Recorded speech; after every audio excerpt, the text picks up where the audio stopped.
All right, we're going to read The Tale of Mr. Jeremy Fisher. And can you see from what is Mr. Jeremy Fisher? Can you tell what he is? He's a frog. And he's not out today, but in my pond, we have a frog. I was hoping to show him to you today, but I don't know where he is. He must be hiding.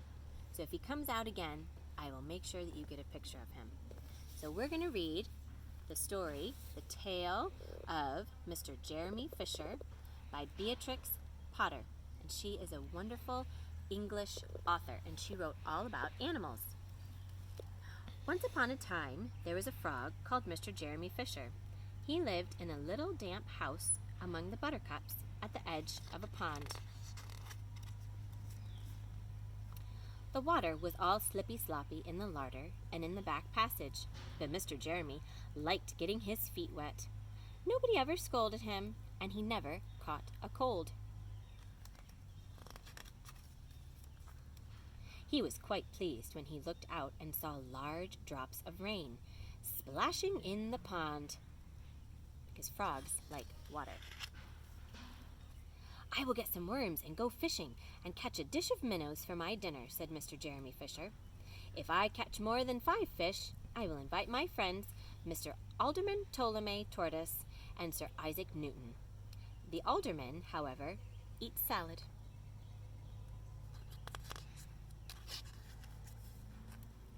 Mr. Jeremy put on a mackintosh and a pair of shiny galoshes.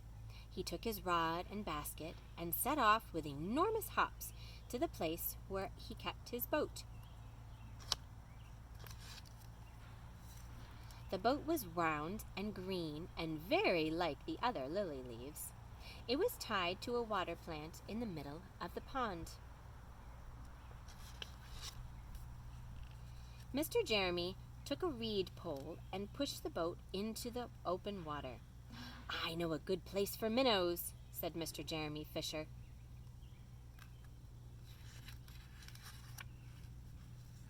Mr. Jeremy stuck his pole into the mud and fastened the boat to it.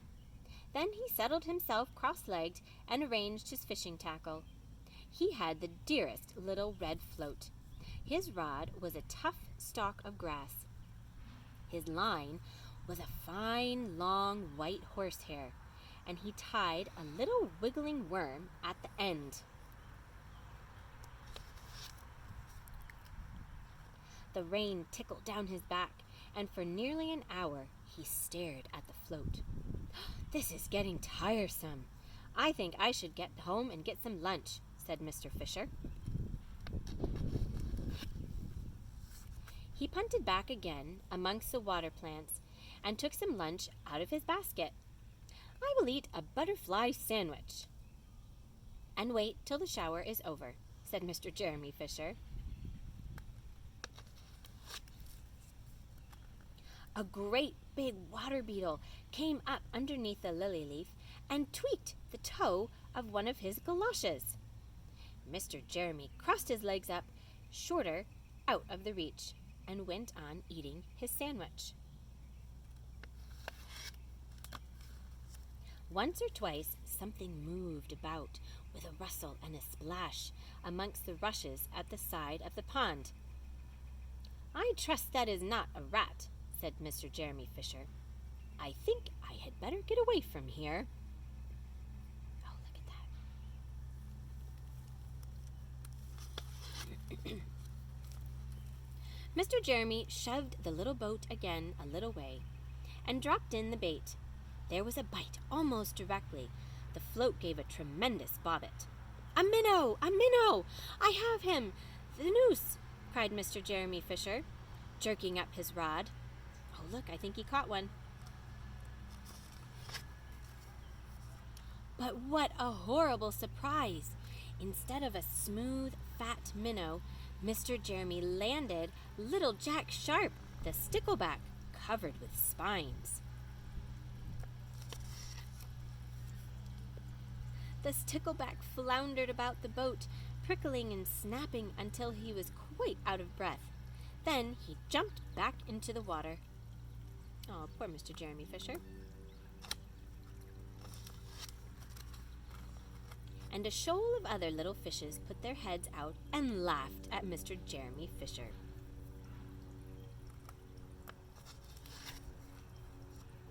And while Mr. Jeremy sat disconsolately on the edge of his boat, sucking his sore fingers and peering down into the water, a much worse thing happened. A really frightful thing it would have been if Mr. Jeremy had not been wearing a mackintosh, which are like boots. A great, big, enormous trout came up, kerflop, with a splash, and seized Mr. Jeremy with a snap. Ow, ow, ow! And then it turned and dived down to the bottom of the pond. But the trout was so displeased with the taste of the mackintosh which is actually a coat, not boots, mackintosh, that in less than half a minute it spat him out again, and the only thing it swallowed was Mr. Jeremy's galoshes. That's what are his boots. Mr. Jeremy bounced up to the surface of the water like a cork, and the bubbles out of a soda water bottle, and he swam with all his might to the edge of the pond.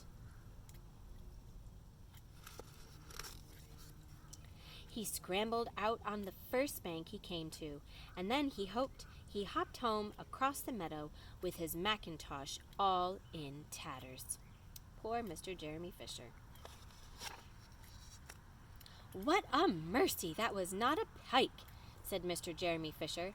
"I have lost my rod and basket, but it does not much matter, for I am sure I should never have dared to go fishing again."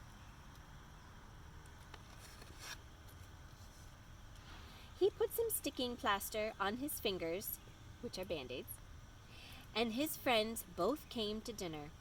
He could not offer them fish, but he had something else in his larder.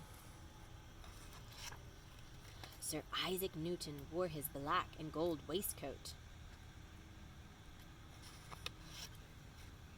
and Mr. Alderman Ptolemy Tortoise brought a salad with him in a string bag.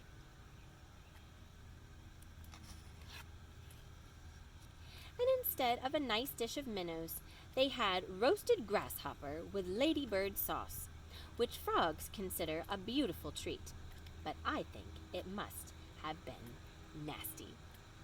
The end. What do you think? Would you like to have minnows or a roasted grasshopper? I don't think so. But he's a frog, and what do frogs eat?